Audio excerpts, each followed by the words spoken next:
Greetings, adventure. Welcome to the D20 Academy podcast. I'm Shiloh. And I'm Gabriel, and this week is episode 57, our class rebuild of the Barbarian.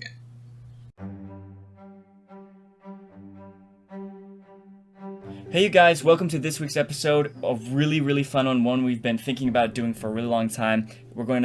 Starting our series where we're going to rebuild every D&D 5th edition class in real time alongside with you guys. Yeah. So it might be a little bit rocky. It's going to be probably a longer episode than most, as we're going to be, rebuilding the class or revising it in that episode. So stick along with us for the whole journey if you want to see our end product. We're also going to be posting these in our Discord if you are interested in seeing the finished product. Keep an eye out there. Hey guys, if you want to keep up to date with what's going on here at D20 Academy, we've got so much fun, cool stuff here. You can go ahead and check us out on Instagram at D20_Academy. DM us there or whatever. We'll get you into our Discord. A lot of fun in our Discord. Have lots of cool conversations. Spotlight homebrew, all that kind of stuff. Also have a YouTube. All the podcast episodes are up on there if you like listening to episodes on YouTube or whatever. And hey, we just finished an actual play series called Unwelcome Spirits. There's only 5 sessions plus a session 0 at the beginning. If that's something you want to listen to, something that's cool, I thought it's pretty cool. I think it's pretty cool. You can go ahead and go listen to that. It's a lot of fun. All right, let's jump into it. Hello and welcome to the class rebuild of the Barbarian. I'm excited. I'm so excited. I've been looking forward to this since my brilliant, ginormous brain came up with this idea. Yeah. And this is Gabe's child, really. He views this is his. He cares about this probably as much as a child. It yeah. From my very own loins. From his brain loins. Yeah. This is my Athena. What is exactly?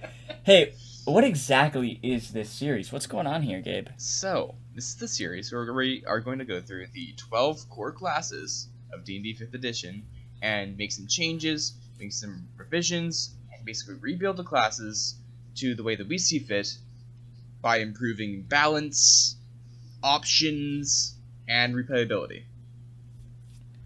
Yeah, awesome. Hey, who is this for? This is for everyone.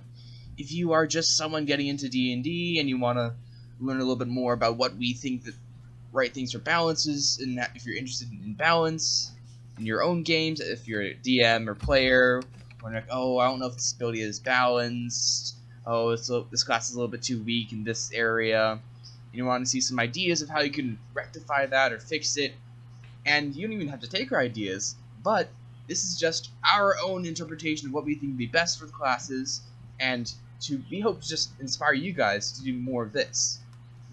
We are looking outside of the box to fix things, play around with things, homebrew things, because that is what D&D is made for. Yeah. Make it your own. I would say if you're more of an experienced player or someone who kind of wants to step up their games, get more options, get more complexity and detail into your games. Definitely for classes such as a Barbarian, which we're looking at today, the game can get a little monotonous and a little repetitive and such. So if you're someone who kind of wants to elevate your game, change things up, if you also want more balance in your games, that's what these are for, hopefully. Also, we're making these with you right now, so they're not play tested. Yes. So, who knows? Perhaps in the future we will have time and the ability to playtest these a little bit in our Discord. We've got some ideas. Hopefully we can put that into action. If not, we're just lying. Don't hate us. Okay, so here's the thing. We can't build a whole class in an hour. This actually might go over an hour. But anyway, we can't build a whole class in an hour. That's preposterous. So, we have done a little bit of pre-work. Done a little bit of brainstorming. Yeah. We have some things to brainstorming, get some ideas down on the page first. Just so we have something to start off of, and we're not just sitting here just like, what's going on here? Okay, hey, we've talked enough about, what the series is. Hopefully you understand what's going on here. Look out for a new one every single month. Let's jump into the Barbarian. All right. Let's just do it. Just do it. What was kind of our process as we went about kind of brainstorming what we wanted to do? All right. Here. So, for this specific class, and with every class, we look at what we don't like about the class. Our problems, our gripes with it, what we think its weaknesses are, in a very meta fashion. And for the Barbarian, our problems were repetition, oversimplicity, and just essentially just taking those problems and applying it to a lot of different things, where lots of repetition in what it does in combat, lots of repetition in the themes that you can play along with it while sticking to the class mechanics. Yeah. So, we're now, gonna play around a bit.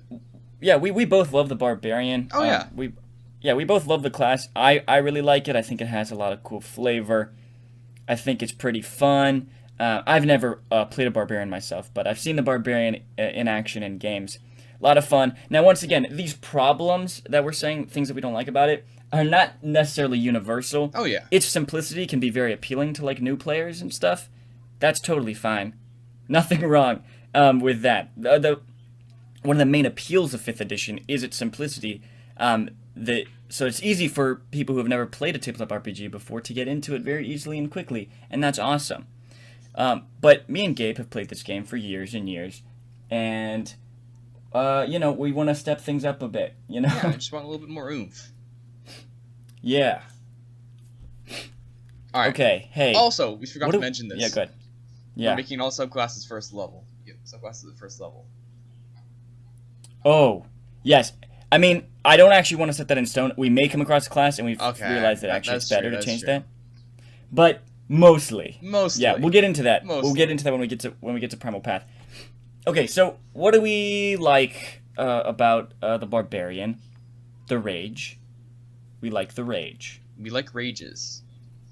Rage is real fun. Mm-hmm. And it's also great because you can flavor it in many different ways. It doesn't have to be just, frothing rage. It can also be that solemn, like, internal turmoil that someone channels to, be better in combat or whatever. Yeah. So we like rage. We're keeping that. There's a couple other things we're keeping. Like rage is like the central class thing. Yeah, exactly. And I think one thing that we want to do is like kind of make an essential class thing, like kind of give a key ability feature to each of the classes. Some already have them, but it's just to help them stand out, be different, and such. And the rage is kind of the Barbarian's like standout, unique, cool thingamabob. Yeah, it's what sets it apart from other martial classes, I think. So, what did we kind of come up with in our brainstorming session, which we'll talk about here. Maybe we'll fix it around and look at for the rage. All right. So our idea was to give players like stages of rage based on your current hit points. Now, we don't want to get too complicated, so we simplified it into just 3 different stages. All right. If you're raging and at your maximum hit points, you get this benefit. If you fall under your max hit points, you gain an additional benefit. And if you fall under half your hit points, you gain another benefit. And I can't speak apparently, but yes, stages of rage based on how low you are on your current hit points. Yeah. So we did this for a number of reasons. One was just like the flavor of like you're getting angrier and angrier the more you're getting hurt, which makes sense. And then we started off this idea of very like detailed and stuff, and like what hit point thresholds and stuff you're at. But if you just have it written down in your character sheet what half your hit points is, then you can do this. This is very simple. You just know. Also, rage is really strong for first level. Yeah, rage is really strong. Yeah, like Barbarians characters where they can just like take like one crit and die.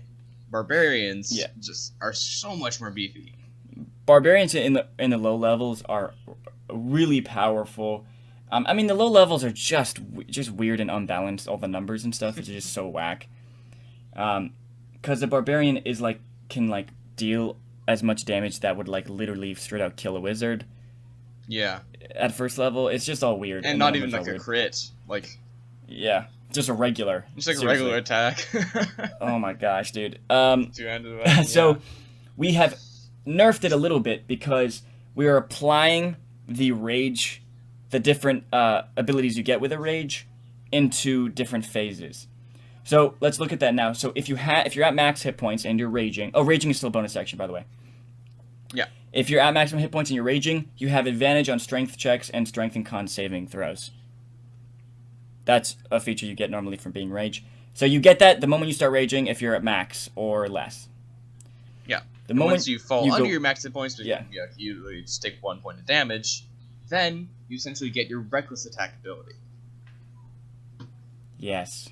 Guys, we love reckless attack. Reckless attack is a beautiful thing. And the reason we took it from second level and put it in here into rage, which is you get a first level. Oh no, that's not true. I'm sorry. You get rage at second level in our new thing. Yeah. Anywho, the reason we'll talk about that in a second. There's so much to talk about. The reason we did this was because reckless attack is a really great ability because there is like a price and a payoff. Mm-hmm. Right? So every turn you get to make the decision, do I want to get a higher chance of hitting on my attacks if, for the next round, all attacks against me have advantage? You know what I mean? That's just really fun. I love that. It's not like an ability that is just a plus for you, so just has a limited amount of uses that you have to keep track of or whatever. What I really like about it is you have to make that tactical decision every turn that can affect you and the battle. It's a cool little trade-off. And it has a price and a payoff. Yeah, that's really fun. I think this also fits into like the heavy weapon master feat. I don't know what it's called, but it's in that feat you can choose to take a -5 to your attack to get a +10 to damage. Great weapon master. Great weapon master, exactly. That's also like you can do that as many times as you want every turn, but you just have to choose because there's a price, but there's also a cool payoff. I love things like that, and we put it into this rage ability because, in a way, you want to get hit more. Because remember, the lower your hit points are, the more rage features you unlock. So, by giving the Barbarian Reckless Attack here on this second stage of rage when they're under their max hit points, under their max hit points, they can make reckless attacks. That means it's easier to hit them. Then they're hit a lot until they get under their half hit points where they unlock the next ability. So, that's fun. Oh yeah, and then what's the next one?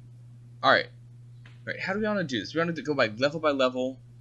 Yeah, we should, but sorry, I jumped to rage. I thought it was first level. We skipped the second level, okay. But let's just finish this up real quick.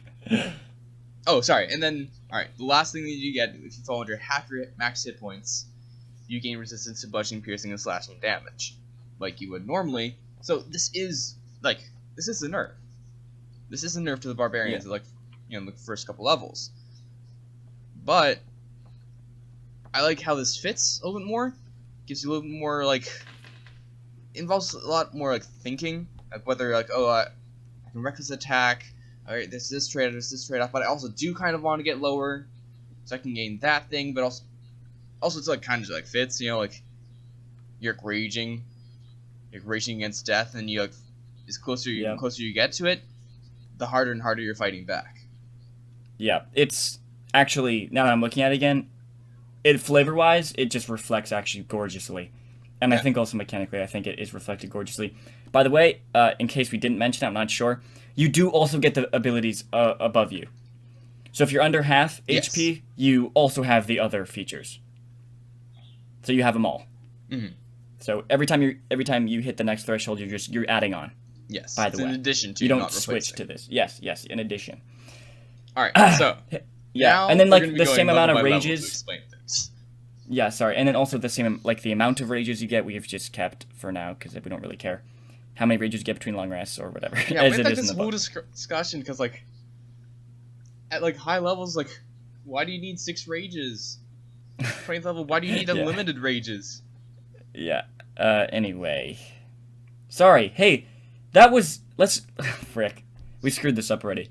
Let's go to Yeah. first level. First level. I'm sorry. Alright. So, first level. What we discussed before is that we are going to give 2 abilities at first level. You get your unarmored defense, which is currently unchanged from how it is in the normal barbarian class. And you also gain your primal path, which is your subclass at first level. Note that you don't gain rage. Yeah. Hey, why do we make it so you get your subclass at first level, Gabe? This is a gripe that I have with D&D 5th edition, because you have all of these character ideas that, oh, I should be able to do this thematically from like my backstory. This makes sense for my character. It isn't like super powerful, but like, this is like, it's just my backstory. Like, if you are it's like a path of the totem warrior, you know? You have like this totem spirit that follows you along, some sort of ancestral spirit or something, but it just, you know, like, you don't get anything for a while. Yeah. Or like any other sort of thing, Rick. Oh, no, I'm weirdest... a poisoner, but I don't get like ability to be able to do that until 3rd level. Or like, I'm I think good at this, but I can't do it yet. Sorry, the weirdest one is Paladin. Okay? Paladin, you get your subclass at 3rd level. And what the Paladin subclass is your character's oath. Yeah. Like what they're going to follow. So weird. Wouldn't you take this oath at first level while you're creating your character so you understand your character's ideals and stuff? And also, like, that works into your backstory, like you took the oath at the temple or the whatever. And then randomly, when you level up in the middle of a dungeon crawl, you've taken this oath, like, in front of nobody. It's so weird. But you take your... You know, like, they're like the monk, the ways of the monk, whatever. You get them at 3rd level. And it's, like, based off, like, what even, like, studying what traditions you follow. Like, It's so weird. So, you have a clear direction for your character at first level, which is why we're doing moving the subclasses to choose at first level. Once again, we may not do this for every class when we look at them, but for now, that's what we both believe is what you should do. I mean, thankfully for the cleric and warlock, it's first level you choose your subclass, but like imagine you're a cleric, you don't even know your god, and then at 3rd level you have to choose. So weird. So yes, that would be weird. Yeah. First level, unarmored defense, and primal path. Should we talk about the paths we're gonna make now, or what? I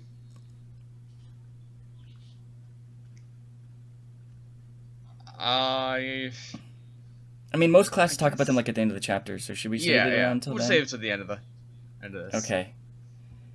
Hey, so then you do that, yeah. Yes, and then 2nd level, gain rage, which is the ability we just went over with. You already know it. You already love it. Right? Yeah. Cool. Alright, that's all you get at 2nd level from what we have planned here. Yes. And we only have a couple more ideas that we brainstormed that we're going to talk about before we get into new stuff that we're just going to come up with right now and build along with you guys. So, like, from here on out, we're going to be building it along with you guys. We just had some base ideas down. Pretty much. So, let's talk about one of our original ideas. This is kind of the first thing we thought of. Oh, before we get into that. Oh, sorry, go ahead. What are we doing with Danger Sense? Oh, hey, I hate Danger Sense, so it's gone forever. Gotcha. Oh, wait, sorry. I couldn't remember exactly what we had said. But Danger it's Sense, weird. It's so weird. You guys, it's so weird. Me and Gabe are still not clear. Is it just saying you just get advantage on all deck saves? Or it's like on things you can see? That you can see, such as traps. But, like, if you could see the trap... Don't walk into it. Then why would you... It's like this weird thing, like, how, like, dexterity... Like... Yeah. Like, is it flavor or is it mechanical? Because after that it says, to gain this benefit, you can't be blinded, deafened, or incapacitated. That's fine. Mm-hmm. That's a cool little, like, that's a little bit of limitation. Is that the mechanical reflection of saying against effects that you can see, such as traps and spells? Or is that also a mechanic? I don't know, man. First of all, it's confusing, and also, I don't know why we would give Barbarians advantage on dex saves. Okay, I mean, it makes him some more powerful. Doesn't super fit flavorfully for me, and everyone usually forgets about it anyway. Right. So my problem with it is that it's essentially just what a dexterity saving throw is, like thematically. Something happens, yeah, and you're like reacting to it, or like you see something's about to happen, and you react to it. So you do that better. Yeah, that's just what a saving throw is actually. So, yeah, no danger sense. Also, notice real quick on rage. I guess we're keeping it for a minute, and also the thing if you don't get attacked or you don't attack, that's fine. We'll keep that. Yeah. Hey, no bonus damage because that's stupid. First of all, barbarians already at early levels are dealing a gazillion damage. Okay, they're wielding a maul or a greatsword, which is an average of 7 damage plus their strength, which let's just assume is 3. 10 damage on average. Yeah, that's crazy. Another 2 damage on that. Not only is it more things to add and more things to think about, it doesn't add too much. Makes it just a little more broken. Yeah. My only problem with it, sure, it is extra damage, and that can just be really insane in the first couple levels. But my problem is that, in 5th edition, the design philosophy is to stay away from just, floating, numerical bonuses. Yep. You know? Oh, I gain this bonus this number bonus if I do this. And instead, the whole thing in 5th edition was, simplifying things so you don't have to keep track of all these floating, random numbers. Yeah. But instead, you gain advantage and disadvantage. Yeah, that's why advantage and disadvantage exist. Yeah. Yeah, exactly. Hey, sorry, we didn't mention at the beginning. You can find this document on our Discord or our Instagram. It will be a lot easier if you follow along, looking at the document with us. True. By the way, sorry, we'll mention that in the other ones when we make them. I just forgot. I'm just thinking how hard it would be to learn a class without having the document in front of you.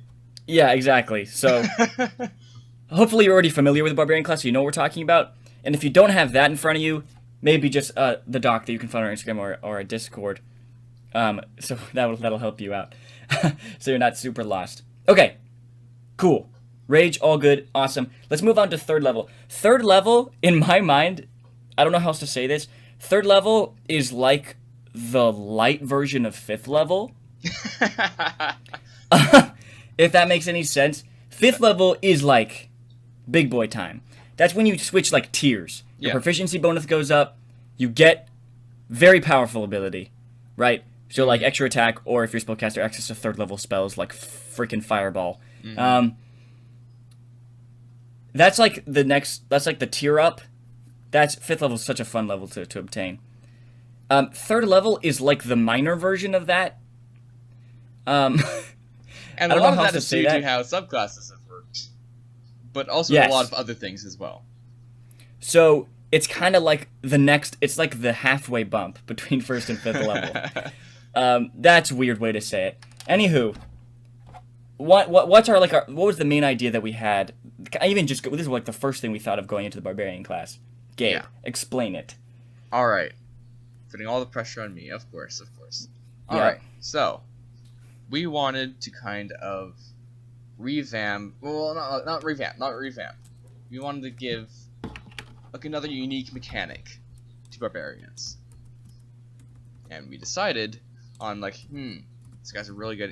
They're raging right in the front of the battle. Perhaps they're really good at inflicting injuries on people. Kind of fits with the idea of a barbarian. And so we made a critical injuries thing that. Well, we've gone through already a billion iterations of what exactly this is. Yeah, we actually haven't made it. We're gonna make it right now. So essentially, our idea was to kind of work like a mixture of Edge of the Empire, which is a Star Wars role-playing game, and Pathfinder.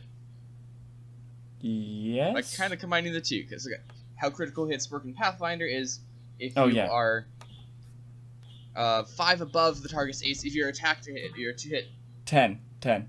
Sorry, 10 above the person's AC, then you critical hit them. Even below, without a you natural critical 20. miss. Yes. Even without a natural 20, natural 1, these are additional ways Yes, to additional ways. crit. Make them a little more common. And then, for Edge of the Empire, they have this cool little thing, which Shiloh and I really like from the system. Yeah, I love it. There are these ways you can inflict critical injuries on people, and then you go and you roll a D100 and you look at a chart. And based on what you rolled on that dice, you then gain an injury. Yeah. It's pretty cool. So cool. It's really fun. It's worked really well in our games. The only drawback of that is that like you have to always have a document next to you during battle so you can reference it. Really not too bad because there's like 20 different options and I haven't memorized all of them.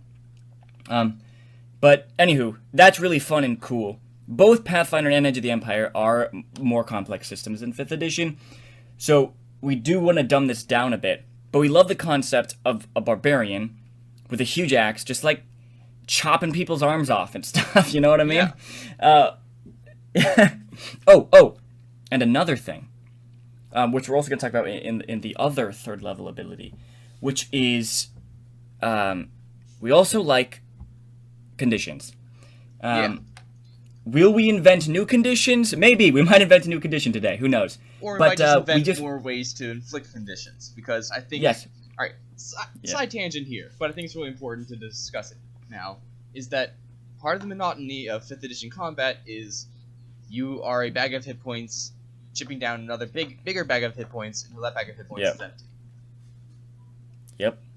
So, conditions spice things up a little bit. Yeah. And now, 5th edition conditions are all over the place and very varying in their balance. Like, stunned sucks and is the worst thing in the world, and stunning strike is totally something we're going to talk about in the monk rebuild. And, you know, other things are not that good. Grappling sucks. But, anywho, yeah, conditions are fun. It just spices up combat even more. In the Star Wars game, there's more conditions, not as much as Pathfinder, which has like 30. But in the Star Wars game, Edge of the Empire, there are a couple more conditions that just affect, by the way, just that system is just beautiful. But the way they affect the system is really fun. And I'm trying to even just implement it even more into my games, into the stat blocks that I make of the villains and stuff to spice up combat even more. And so conditions can be just really fun, I think. So we wanted to make more conditions in the game. We want them to come up more often in 5th edition to spice up combat. And so, yeah, so we're going to talk about that now. All right. What we're going to do right now... No, sorry, go ahead. Did you want to say something? So, I think we already have a decent thing to work off of, because we'd already made... Like, we were, like, just brainstorming, like, house rules and homebrew things with friends one time. And I presented this idea of combining, like, that critical hit table with D&D 5th edition, and a couple friends, we made one. And if I remember correctly, we tested it, and it sucks. And it sucks. So we're going to take this idea and change it. Because, oh my goodness, we were just dying. It was awful. It was... Okay. Here's the thing about these critical injuries, is that we actually implemented this into just the game, not just, like, the Barbarian class when we played. So it came up way more, way more. The thing, though, that's rough about this is as fun as it is to have your Barbarian deal critical injuries. We'll talk about how to even deal a critical injury in a second. As fun as it is for a Barbarian to be doling out these things, it's another thing for the DM to keep track of. So we want to make these as, like, simple and immediate and clear. Like on the nose, like, oh, this happened, I know what's going to happen, something I can easily take into account. Exactly. Because... if you're running 6 goblins, like, dude, that's rough. If you gotta keep tracking, keep track of all these things. Oh, this one got his toe stubbed, which means he has a little thing here. Yeah, like his speed is reduced by 5 feet for the rest of the encounter. Like, that's so detailed. Okay. So you want to copy paste that over into our doc here? I would love to. So let's make this critical injury table. Once again, we'll talk about how to inflict a critical injury in a second.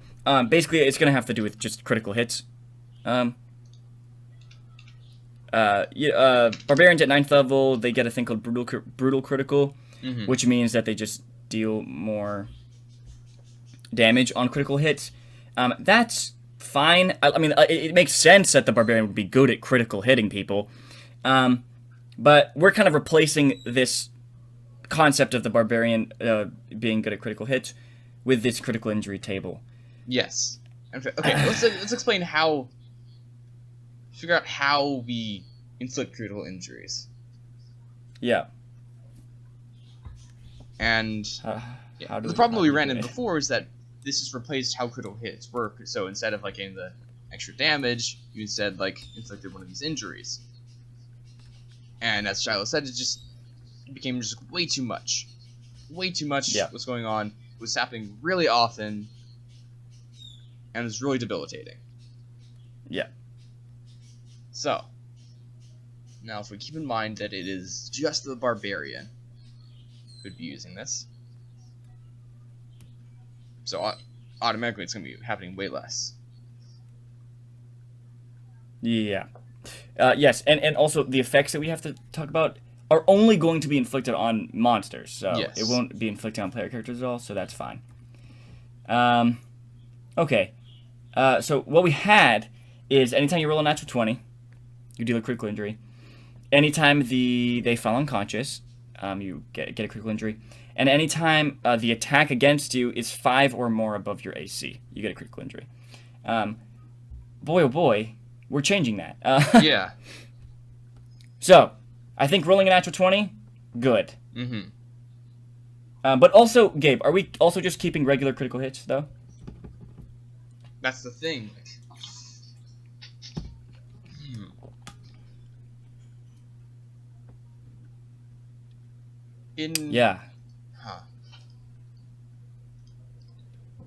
I think, like, as a design philosophy, we already talked about how we just like want to stray a little bit more away from just more damage and focus a little bit more on conditions and other sort of things to spice up combat. I'm wondering if we're just replacing how critical hits work for the Barbarians. But this is just for a class. Just for a single class.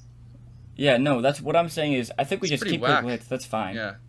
I think critical hits are fine. I don't think they're a weird thing in D&D 5th edition. I think they're fine. But this is just an additional effect for the Barbarian. So when you roll a natural 20, yay, regular critical hit. But also, you deal a critical injury. Oh, I figured it out. I remember. We already talked about this a little bit. Okay. With the bonus action thing. Yeah. So, oh, okay. So, our idea was to make it so that the Great Weapon Master feat is less than just like an automatic take for a Barbarian wielding a two-handed weapon. Oh, yeah. Yeah. You know, because it's just an obvious take, you know. I take a little bit, like a minus 5 to hit, and I gain plus 10 damage, plus the fact that I can, you know, gain advantage on attacks. It's just an automatic take, you know, it makes sense, it fits, whatever. Yeah. I'm not complaining about that, but we want to add, like, more choices, more, like, trade-offs in classes. So, our idea for how this critical hit table would work, because just on natural 20s is, you know, it's not going to happen very rare, and not this cool system. We wanted it to be, like, you know, impactful in the game. So, we're going to do this thing where, on your turn, this is still, like, we're still in the air about this. You could use a bonus action to take a minus 5 to hit, which is just like the Great Weapon Master feat. And if you hit, you inflict a critical injury. Yes. Yep. Yeah. Sorry. So that connects into the other feature that you get at 3rd level, which is this series of bonus action options. I think another thing that we can do to help Barbarians have more interesting combat, more tactical decisions, is that Barbarians barely ever use the bonus action. They use it to rage. That's about it. Then every turn thereafter, they just use their action to attack. If you're Berserker, you may also use your bonus action to make that second attack. But they don't really use the bonus action a lot. And we want to utilize a Barbarian, make each of their turns feel different and full, that they're using everything at their disposal. Because as a player, dude, it sucks when you even don't use your bonus action on your turn. Seriously. That's weird. Yeah, it feels like you're missing out. It feels like you're missing out. Definitely when the rogue and stuff is like using bonus action all the time. So we wanted to give the Barbarian a series of bonus action options at 3rd level, along with this critical injury table. And one of those options, we don't have a name for this yet. We'll just call it bonus action. Why is it all weird? Why is it Arial 11? What's going on here? Gabe. I didn't do it. What's going on? What's happening? I don't know. All I know is that like every single time I make a new document, it automatically resets to Arial 11. So. Okay, but like there's like this weird space here. There's a space that's Arial 11? I'm retarded. I'm sorry. Never mind. Hey, don't worry about that. Okay, so this bonus action thing is a series of bonus action options. That you also get at 3rd level. One of them is to take that -5 for the critical injury. So it's a bonus action on your turn. You decide that for all your attacks, the rest of your turn, or no, what is it? Well, should we make your next attack? Because if we give them extra attack later. Yeah, their next attack. Yeah. So one of the things you can do with your bonus action is you take a for your next attack you take a -5, but if you hit, you deal a critical injury. Yeah. Another good one would be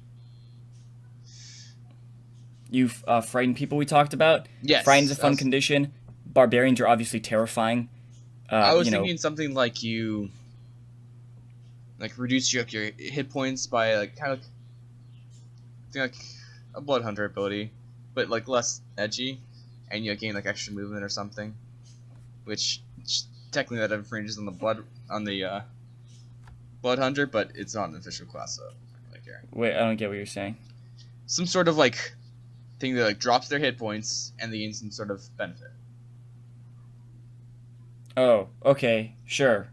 Yeah, I was thinking that for like a subclass, an emo self-inflicting wound subclass, but because we actually made that one time, I remember. So I was thinking we could integrate that. Sure. Another thing we talked about was, we wanted to use a frightened condition. Barbarians are scary people. So as a bonus action, choose a creature within whatever wisdom save against something, and they're frightened of you during their next turn. That's fun.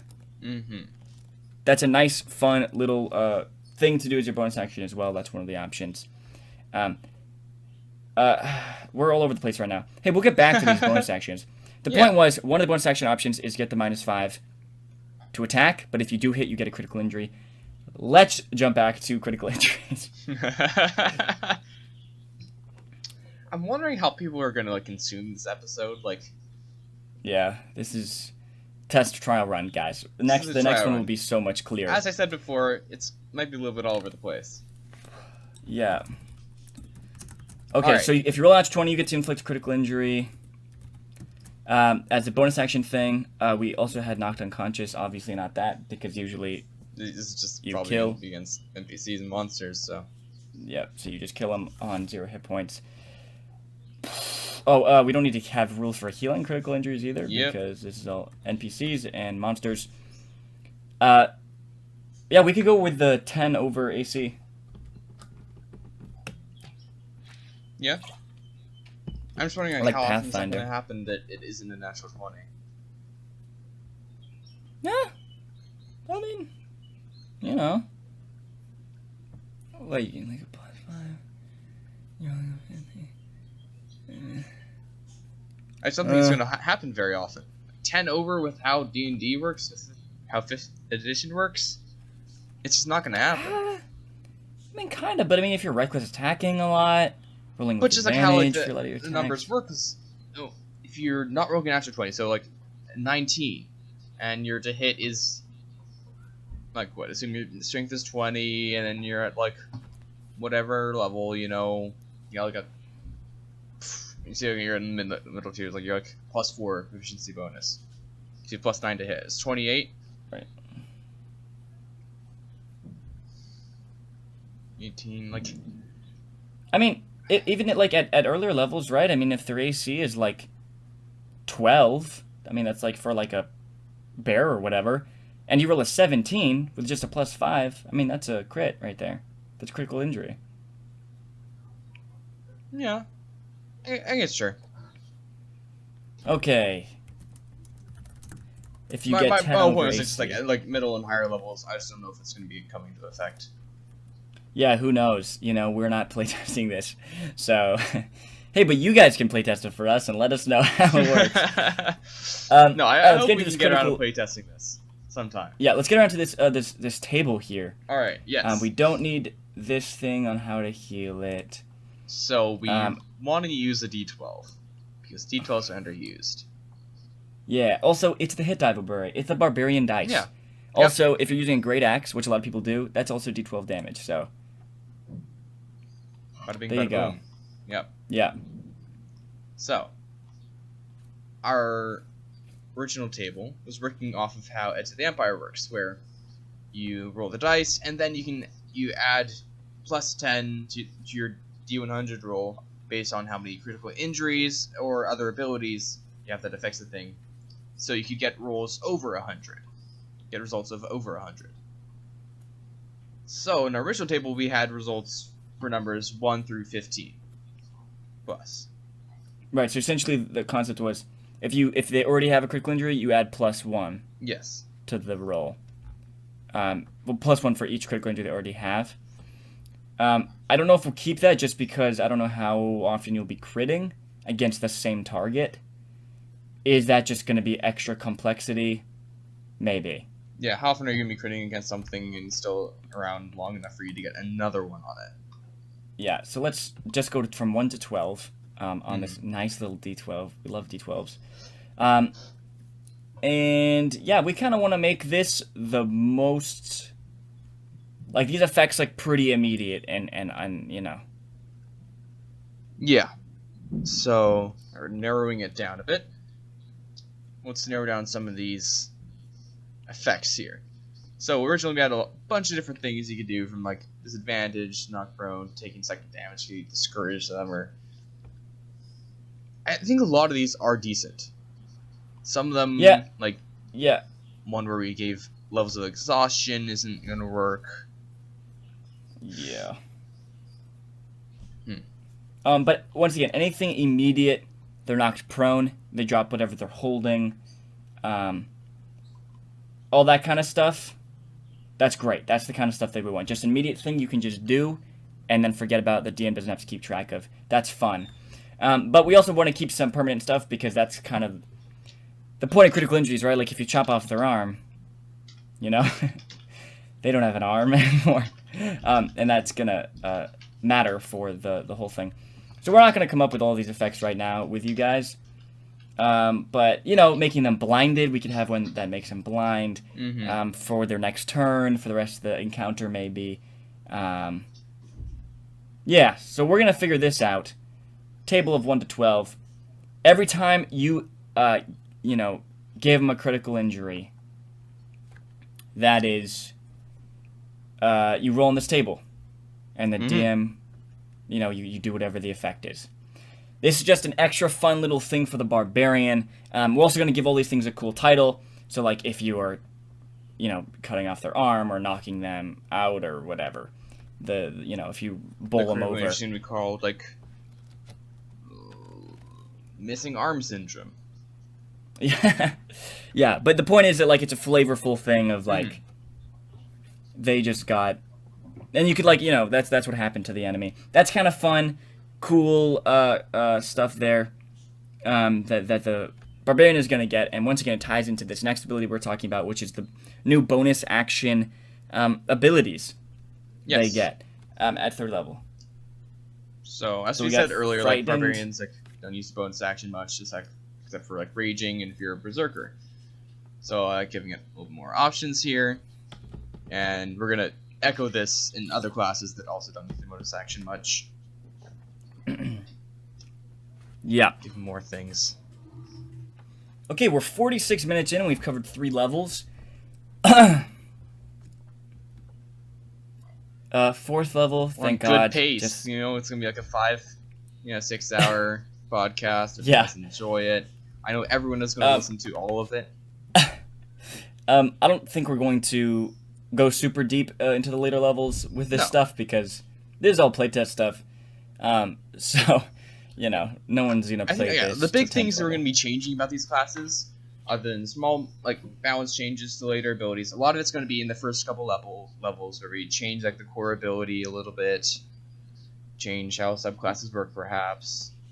Yeah, we're not... And make fixes accordingly throughout the rest of the class levels. Yeah, or just, like, improve on ability you already have. Yeah. Or whatever. Okay, 4th level, ability score improvement. Gabe, do we want to play around with ability score improvements in this series? I'm open to it. Me too, though I don't think it has anything to do with the Barbarian. No, I don't think for the Maybe Barbarian... if we're talking... Barbarian's fine. Yeah, Bard, Jack of all trades kind of thing. Yeah. Barbarians already get different ASI, I think, at level 20. Yeah. So, 4th level, just ability score improvement, guys. We don't have to talk about anything. 5th level. This is what I was talking about. This is a big bump. Tier up, baby. Extra attack, fast movement, I think we can keep both of those things. Oh, I was going to say, can we move fast movement to a bonus action? Ooh. What do you want to change it to? Just like move 15 feet. Okay. Move half your speed as one of the bonus action options. Yeah, sure. I think that works fine. And we'll just round that up for all the 25 feet movement people. And so we don't have to do extra movement. Yeah, agreed. Fast movement, it's called. I get it for the monk. I don't know. Doesn't make a ton of sense for the barbarian. So they're angry. If we just, they do stuff. Yeah, if we change it more from a permanent ability to once again more of a tactical decision that takes up a bonus action. Also, a lot of barbarians find themselves literally 5 feet away to hit that melee attack, and that sucks. So once again, just an extra tactical decision, a little bit burst of movement or whatever. Mm-hmm. Once again, adds to what we're talking about. We want to give barbarians a ton of options each round of combat, make each turn feel distinct and different. All right. 6th level, you get a path feature. Wait. 5th level, are we keeping extra attack? Yes. Okay. I think so. I think it's fine. All right. Moving on. 6th level. Path ability. You get a subclass ability. Cool. Moving on. Woo. Which we're going to get to at the end of this. Yeah. Maybe. 7th level. Feral Instinct. Advantage on initiative rolls, and you can, if you are surprised at the start of combat and aren't incapacitated, you can act normally, but only if you enter your rage on that turn. Yeah. I like the flavor of that. That's fun. This works way better than Danger Sense. Just this concept of the barbarian, like having fast reflexes, sensing the things around them, kind of like being a part of nature or whatever. That's cool. Fine. We'll keep that, right? I don't think we have to... Yeah, I think that's fine. Touch anything there. We're going to get to this in next week's episode, I believe. Next week's episode is our 5th edition rant. But, goodness, I hate how Surprise... Like, it just made how Surprise works. Yeah, it's so confusing. And dumb. Yeah, it's just like... It's like a condition, right? You just don't take your turn. Yeah. We'll talk about it later. We'll talk about it later. Okay, 9th level, we have Brutal Critical. It's what you get in Core, which just means you, like, roll extra damage. That's so boring, Gabe. We should have something that adds on to the critical injury thing. Yeah. We can keep calling it Brutal Critical, I guess, but what does it mean? Yeah, what do we add? What do we add? What do we do? That's so fun. One second, let me just add all this other stuff to the doc.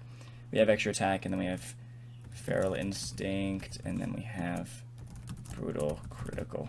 Okay. Good fun time there. Yeah, so I think we should just build onto the critical injury thingamabob. Maybe another way to crit. Or something you do wait. 2, you roll twice. Yeah. I was gonna say like vicious in Edge of the Empire. Well, yeah, that was the original idea for it, but because we've removed adding move 13 through 15.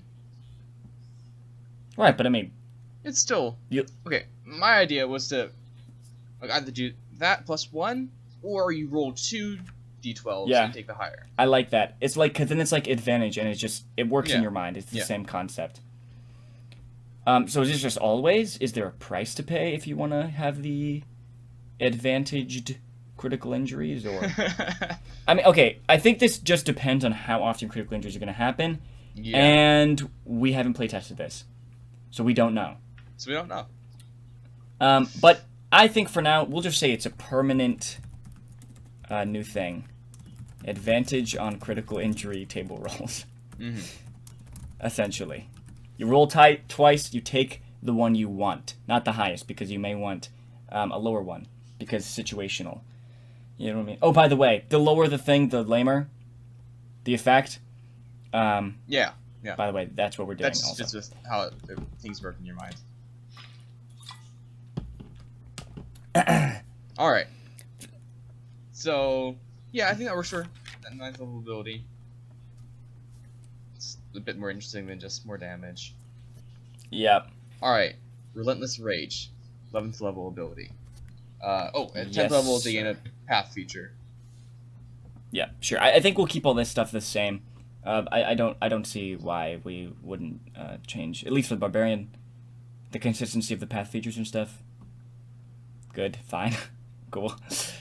So Relentless Rage, if you're not familiar, in the core thing at 11th level, if you drop to 0 hit points, you can make a DC 10 con save. Oh, while you're raging. Make a DC 10 con save. If you succeed, you drop to 1 hit point instead. Every time you use this, you increase the DC by 5. So you can just continually keep coming back to life. It just gets harder and harder. Gabe, what's your hot take on this? Do you have a hot take on this? I don't know.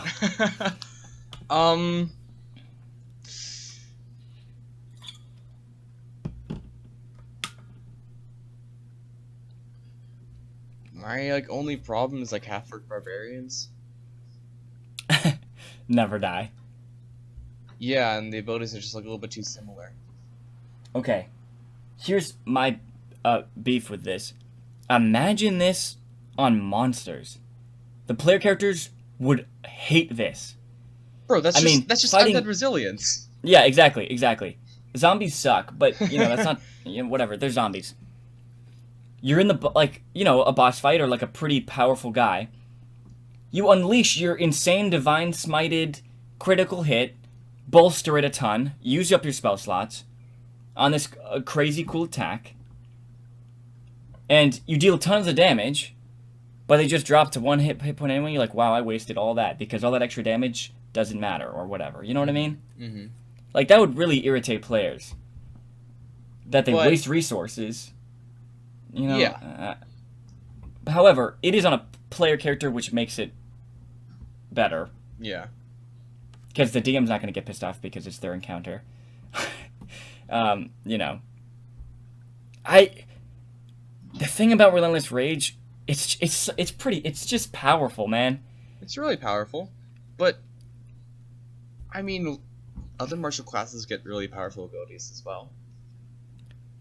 Yeah. I like it. I like the way it's implemented. Yeah. The DC increasing and stuff, that's fun. I don't really have that much of a gripe with it. I think it's fine.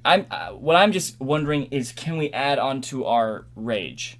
The rage that we've built already. We could integrate this as... What if we added another stage of rage here? That's what I was going to say. So, I think it's a subclass in Xanathar's Guide. But when you're raging and you drop to 0 hit points, you can continue fighting until your rage finishes, then you fall unconscious. Right? Is that how it works? It's essentially that. It's the Zealot Barbarian. Let me look it up real quick. Yeah. First of all, that's stupidly broken.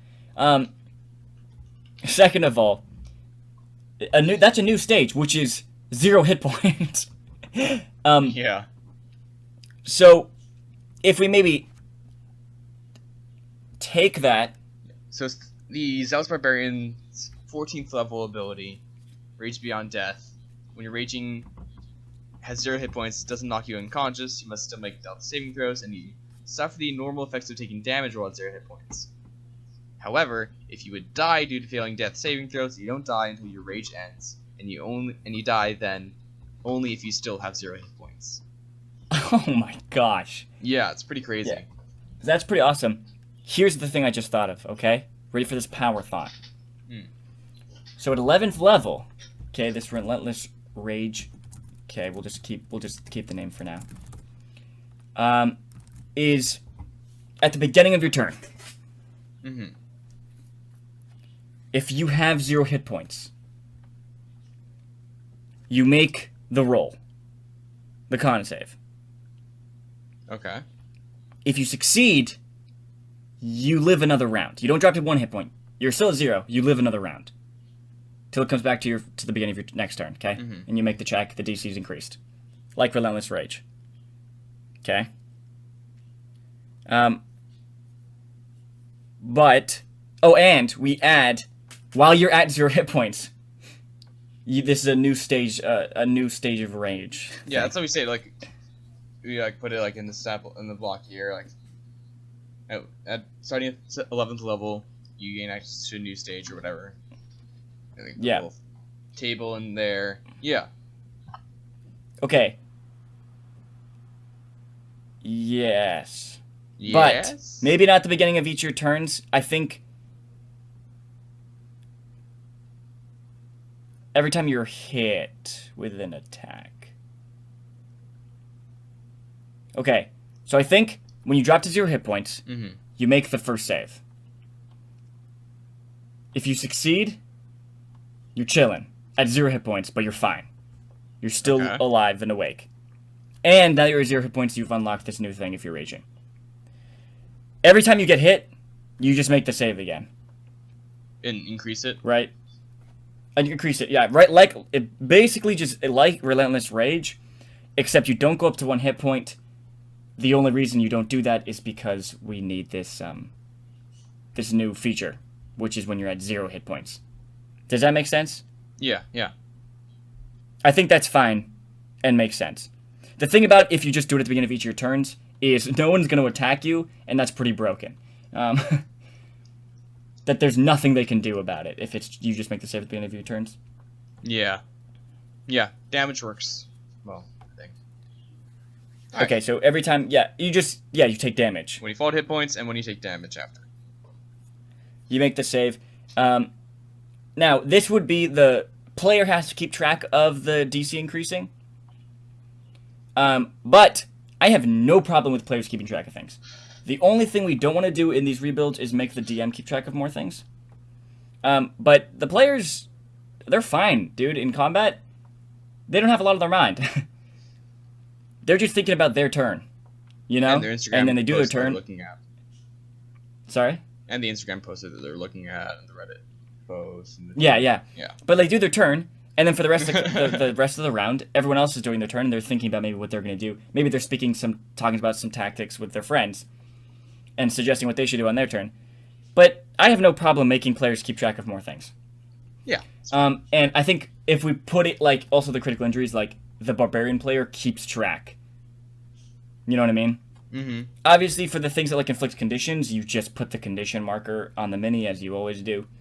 But I think the more we put on the Barbarian player, we'll keep their mind active during the game, all of combat. That's a good thing. We want that. We want them always invested in the game, keeping track of more things, making things more interesting for them.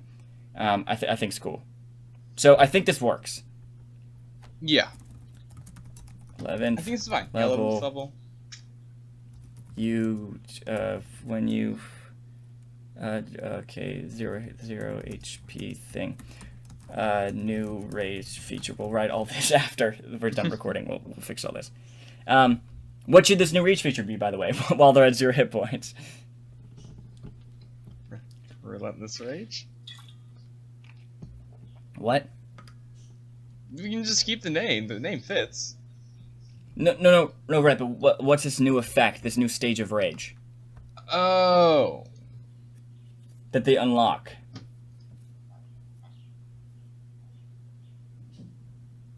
You know, because they have advantage in strength stuff, they have their reckless attack, they have resistance to bludgeoning, piercing, slashing. What? What? The new stage is what we just talked about. Oh. Sure. That's fine too. I was just saying that this is just a thing they get. That was the assumption that I was working under. Yeah, sorry. No. I was just saying that this is a thing they get now, this 0 hit point thing. And while there's 0 hit points... They get that as a new... that's the new rage feature. Yeah, that's the new rage feature. Right, okay, yeah, that makes sense. Yes. Yeah, that's fine. Okay. Yeah, okay, good. Cool. I think we're good. 18th, 20th level stuff we don't care about. We're not going to change or make anything. Nobody cares. Yep, some Domino Might and Parma Champion, whatever. Yeah. You're strong, but okay. At 18th, 20th level, so. Let's talk about subclasses. Subclasses. Alright. So, are we keeping Path of Berserker? Are we keeping the Barbarian? Yeah, and here we go. And we're getting into that discussion now. Here's... okay. Berserker, like, not talking about mechanical whatever, because we can change all that. I want to keep the Berserker, and I don't at the same time. Okay. Alright. The thing that we're doing is that you're choosing your primal path at first level, your subclass at first level, right? And this is going to give you a specific flavor, right, of your character, of your barbarian. The thing that's cool about Berserker is you just might just want to be a barbarian. A basic barbarian. And that's why you would just choose Berserker. Other than that, though, it's so nothing, because it literally is just more barbarian, that it doesn't even feel like a subclass. You know what I mean? Yeah. Like a lot of these could literally just be base class features. Yeah, however, I don't want to make, like, 3, like, niche ones, like Animal Spirit, Blood Magic, and, like, another, you know, whatever, is Psychic, you know, whatever, Psionic subclass. And, like, you don't want your Barbarian to be any of those things. You just want a basic Barbarian. You know? So I guess we do keep it? Yeah. I also like how Frenzy works with us adding more bonus action options. Oh yeah, no, we'll talk about what the Berserker gets in a second. I like Totem Warrior. I love it. Once again, more choices. Love it. We'll talk about what we're going to change in Totem Warrior, and then let's add what we call the Blood Reaver in our thing, which I'll open now. Oh yeah, I'll open that too. In our Primal Paths. We made this a while ago. A long time ago, Don't even know if it's... Yeah, a long time ago. In a land far away, Prince in the castle. Okay, hey. Let's talk about Berserker real quick. So Blood Reaver is essentially like hurting yourself for more cool stuff. Yeah. Which I think is so barbarian. Okay, Berserker. Frenzy. Frenzy is fun. Wait, you like hate Frenzy for some reason? I don't like hate Frenzy necessarily. It's... I think it kind of fits. I don't necessarily have too much of a grab, but I know that people in the community do. Wait, I don't get the problem with Frenzy.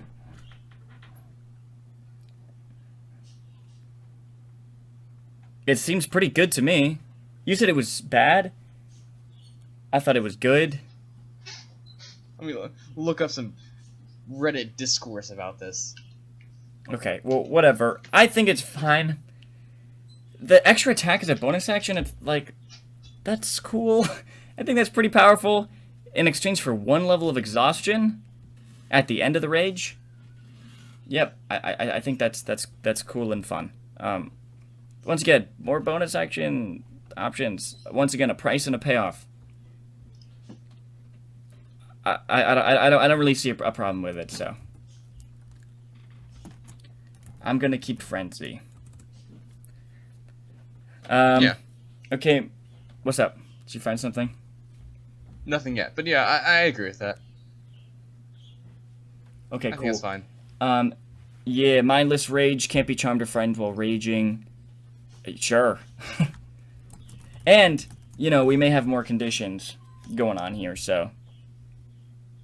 I think Cool. people's problem with it is because a lot of people play with longer adventuring days than our parties have. Oh, with the level of exhaustion, you mean? Yes. So that does not make it bad. It is. The extra attack for a bonus action is so powerful, though, I feel like. That's a pretty good Yeah, I think it's good. I think price. people I think it's find it sucky to play with if they're playing with long adventuring days. okay. And then intimidating presence, no, because we're kind of doing a minor intimidating presence for the bonus action options, right?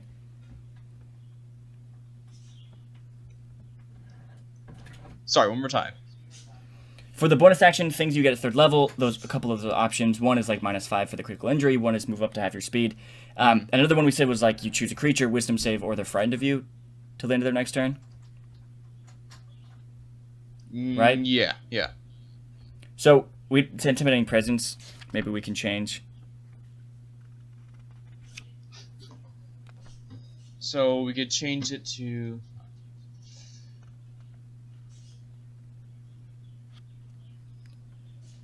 I don't think it matters. No one's like reaching 10th level with this class rebuild. Whatever. Okay, Totem Warrior, kind of perfect, right? Totem Warrior is kind of the best thing ever. Me take a look-see. For intimidating presence, I think you could just make them better at that ability, I guess. Sure.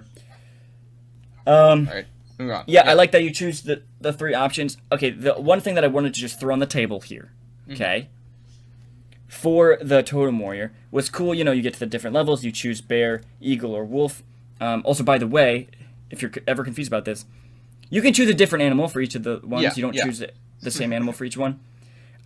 What I was going to say was, every long rest, do you choose a different animal aspect to attune to? So, for example, let's say you're 6th level, okay? So you've had 2 options now, which are like bear, eagle, wolf. At the end of your long rest, you choose bear. You get both bear abilities until you take a long rest, and you choose wolf, and you take both wolf features. Does that make sense? I kind of like that. I'm wondering how...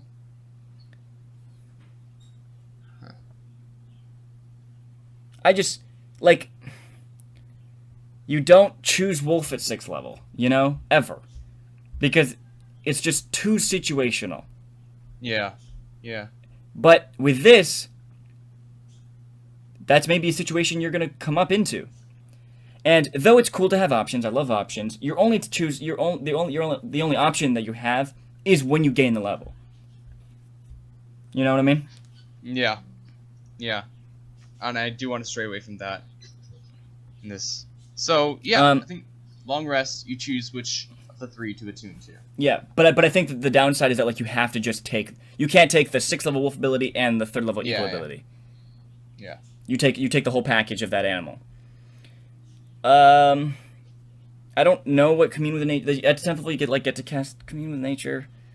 I don't know what that means. I think you just ask nature questions or something. I don't know what that spell does. Sure. I don't think we need to change anything for that. Totem Warrior is fine. Let's talk about the Blood Reaver. I haven't literally looked at it in forever. So what do we have here? It's been years, hasn't it? 2017. You want to read off the Blood Reaver for us? All right. Those in the path of the Blood Reaver go far beyond one's limit to attain power. These barbarians drain their own life force for short bursts of massive strength and courage.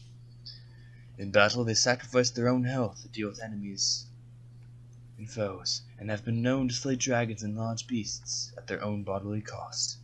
Wow, our writing is so good. So good. So that's a Blood Reaver, which is essentially like a Blood Hunter barbarian. Alright, so we're gonna adapt things a little bit, change this to the first level, which I think...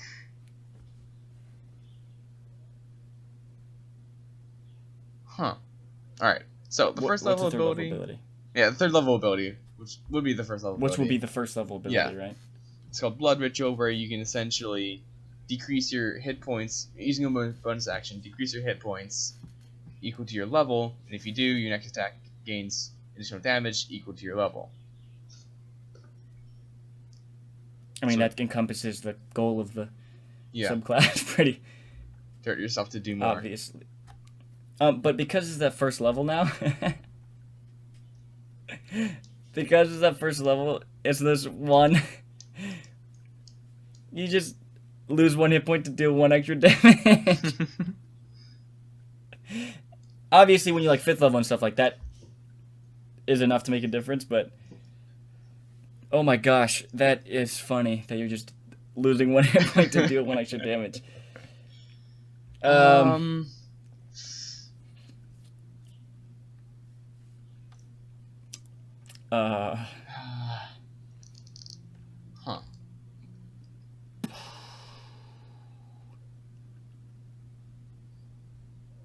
Yeah.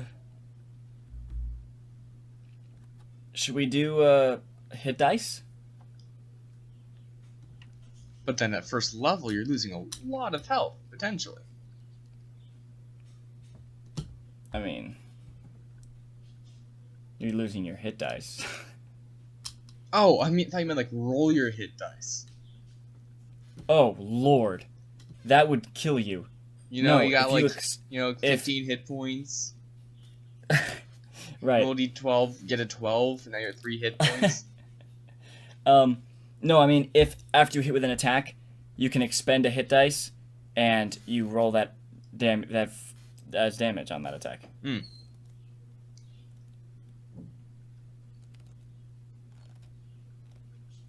That too crazy? Like losing hit dice your only hit dice at first level? Thinking here, but like, I think that's a little bit unbalanced. It's the first level, that's like a really big investment, but then at later levels, when you have a billion hit die, to gain just an extra d12 of damage. Right, or like you can spend amount equal to your proficiency bonus or whatever. I think that just gets a little bit too complicated. Yeah, it's just nobody uses hit dice.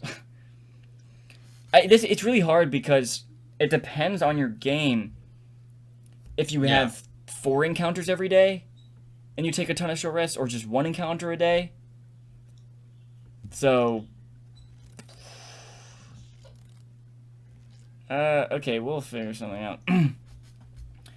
At 6th level, when you enter rage, you can choose one of the following damage types to become resistant to until your rage ends. Fire, cold, poison, or lightning. That sucks. Yeah, I know. And I don't That's get why horrible. that existed Horrible. in this one. Maybe we'll add something to do with hit dice here. Okay. Hey, what's 10th level? Blood weapons. 10th level, this is where it gets a little bit more interesting. And maybe we switch this to an earlier level. Blood weapons. Whenever you make a weapon attack, if it has one of the following properties, it gains an appropriate feature. So, and if it has more than one of the following properties, it only gains 1. So, what are these properties? These properties are, weapon properties that you're going to run into are like heavy, reach, light, or thrown. And you gain a little bit of a benefit based on what type of weapon you're using. This is cool, and it's flavored by like use a weapon on. What? I I don't know. What? It's a little bit weird. Okay. It's a little bit weird, but I think it's kind of cool. It's cool. So, like, if you're attacking with a heavy idea. weapon... Yeah, like, if you're attacking with a heavy weapon, you can spend a hit dice to add your strength modifier to the attack roll. That's not good, but... if it has reach, whenever you make an attack with this weapon, you can spend 1 hit dice to increase its reach to 15 feet. If it's light, if you attack with it as a bonus action, you can... To the attack roll. Not the damage roll. Yeah, no. These are like you would never spend a hit dice on these things, but what? You definitely spend a hit dice to gain +5 to attack. I would at least. I mean, at 10th level, yeah, I guess maybe you have 20 strength. Okay, well, maybe these are cool. I mean, I like it that it depends on the properties your weapon has. Yeah, I'm just wondering if it fits. I mean, you have it so that you're spending hit dice, which is, self-harm, which fits, but... Well, what are you doing with it to get these benefits? You're sacrificing your own life force to increase your weapon's power. It says in the flavor text at the beginning of the thing. It just, it says sacrifice to gain power, right? It makes sense. That's what the document says, so it works, obviously. Sure. We'll figure this out. But I mean, 3 subclasses. Oh yeah, we just wanted to make sure there was also 3 instead of 2. Yeah, just a little more options. Little more options. And for the wizard and cleric, we're cutting it down to 3 because too many options. Just kidding. Maybe we'll see when we get there. We're a long ways away from the wizard. Okay, so this is really fun because we're recording this Monday, a day before its release, which is fun. And we have to write this whole thing out still. So, if we're cool, and we can find time today or tomorrow, we'll finish this document, make a PDF of it, and we can attach that to the Discord and stuff, right when we release the episode. But just in case, if you're one of the first people listening to this episode right when it releases, it may be a day or two before we're able to release this because we have to write all this stuff down that we just came up with and make it sound right. You know what I mean? Like the rules text sound right. Does that make sense? Yeah. Yeah. We might change the system up in the future. Yeah. We'll hopefully we're going to be recording these earlier, so we have time to work on the document and fill in all the stuff that we talked about in the episode. Okay. Yeah, that's a lot of stuff. It's a lot of stuff. And it might be really confusing if you don't have the document right in front of you. Sorry about that. Yeah, but real quick. Yes. I'm just going to go over it real quick. Okay. First level, unarmored defense, primal path. Second level, rage. How we changed the rage, we added stages depending on your current hit points, and we combined reckless attack into rage. Third level, you get the new critical injury table, and there's a couple different ways to cause critical injuries. Once again, these are just like inflicting like conditions on your opponents, cutting off their arms, whatever. At third level, you also gain access to a couple different bonus action options, things like frightening an opponent, causing a critical injury. What was the other one we thought of? Dashing a little bit. Yeah. Just to spice up some combat. Regular ASIs, regular extra attack, and then we improve our little critical attack systems and stuff down the line. And that's it, right? I believe so. Yeah. Critical. I guess so. Gabe, final thoughts on what we just built. This is a work in progress. Keep that in mind, everyone. It's going to be a work in progress for a while. We're going to try and get around to testing it out a little bit. But, we're just 2 people, and we only have a limited amount of people that we are in contact with that play D&D. Yeah. So, if you would like to test this out, please talk to us on the Discord. We would love to help. Yeah, if you have any thoughts on anything we talked about, things you loved, things you didn't like, things you thought were unbalanced or whatever, comment on the Instagram post that we're going to post with the link to it and all that kind of stuff. Actually, I don't know if you can do that. Maybe you have to put it in your bio. I'm not sure how Yeah, it works in it's in Instagram. In Discord, we're going to definitely start a discussion there, I'm sure. Let us know your thoughts. If you're going to let us know if you're playtesting it. Let us just know just your base thoughts from just hearing it firsthand from looking over the document. Yeah, we want to spark some discussion. That's totally fine. Totally open to all your criticisms and stuff, of course. All in all, my final thoughts. I love it. It makes me want to play it really badly. Yeah.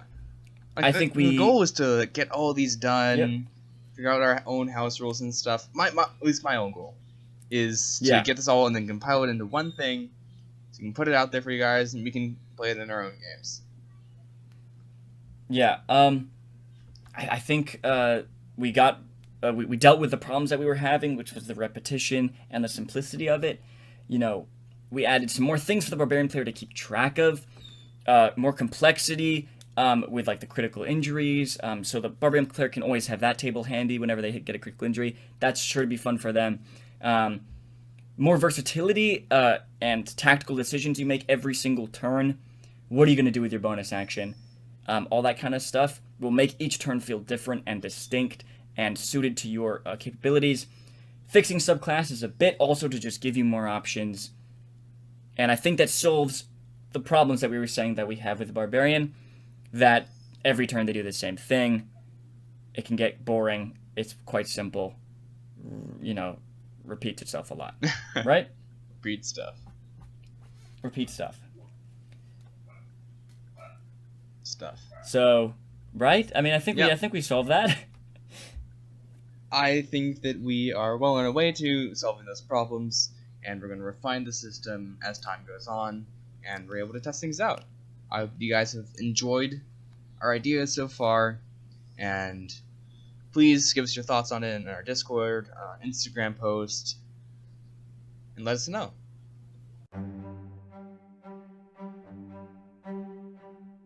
Hey guys, thank you so much for listening to today's episode. This was a crazy one. This is our trial run for our class rebuilds. Yeah. It's a trial, and we will refine this system for making these episodes. Yeah. For the next time. It was kind of all over the place with stuff, but like, you know, we accomplished what we came here to do. You know, it's part of the charm. Exactly. Speaking of charm, our next one will of course be on the Bard. We're going in alphabetical order. Really excited for that one. Bard's my favorite class. I can't wait to make it really OP and then Gabe say that's too OP. Hey, once again, Instagram at D20_Academy. DM us there, whatever. We'll get you on our Discord. A lot of cool stuff going on there. We're going to be talking about this episode specifically. Gonna be really cool. Of course, YouTube, you can check out our episodes there. Comment on, if you're listening to this on YouTube, this episode, comment on this video on your thoughts. Or if you want to get into the Discord or whatever it is. Gaby, what is next week's episode? Next week, I am really excited for it. I think Chad was too. It's episode 58, our rant on 5th edition. Where we are going to go to town on all the things we dislike about this. And especially the Paladin. I don't even know if anybody wants to listen to that. It's just going to be us getting annoyed for an hour. Yeah. We're not helping you. We're not giving you tips or anything. We're not looking at new content. We're just complaining. If you are a big fan of 5th edition, like you're in the community a lot and stuff, you're probably going to find it very entertaining.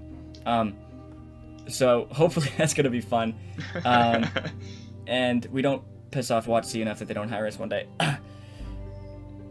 But yeah, it's just we need to. Every time we talk about, like, what should we do for the next podcast or whatever, we're like, you know what irritates me? This, whatever.